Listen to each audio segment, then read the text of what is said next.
台票换美金昨突破30块，收伫29块9。若今仔早盘咧是起一角来到29块8。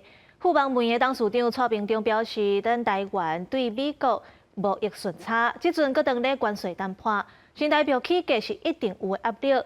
不过当然也希望咱的脚步放较慢点，互厂商有时间通应对。新台票换美金的汇率，第拜一起超过30块，拜二开盘继续搁起，以29.92块开出，盘中要加29.82块，起1.15角。未来新台票换美金20外块的情形，敢会成做常态？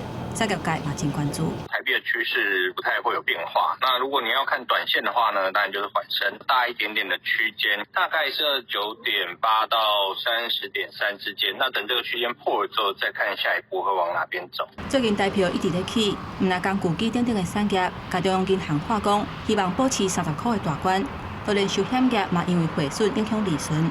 富邦媒体董事长蔡明忠27参加股东会受访的时阵表示，台湾对美国有真大的顺差，加上进入关税贸易的谈判，台票若继续起，下面会造成压力。它的幅度跟时间，这个当然也要取决于这个我们整个市场它供需的这个状况。我们当然希望的是，台币是能够缓步的升值，这样子的话，对于厂商啊。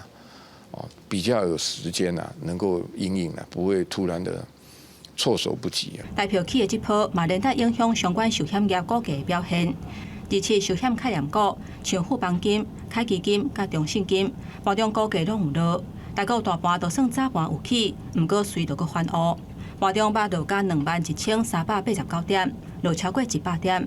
中央大学财经中心发布5月份消费者信心指数，这个减上济是投资股票的时机，显示投资人的信心要是受到关税不确定性的影响。大家的这个信心其实都还蛮受到一些不确定因素的一些影响。等到事情确定了，即使是利空，那也是利空出尽，或许就会有不一样的反应。学者认为讲，等到美国关税税率确定了后，不确定性的因素消除。各产业嘛会当拟定应用的策略，再搁观察投资股票的时机，敢会当恢复稳定。公司新闻台北报道。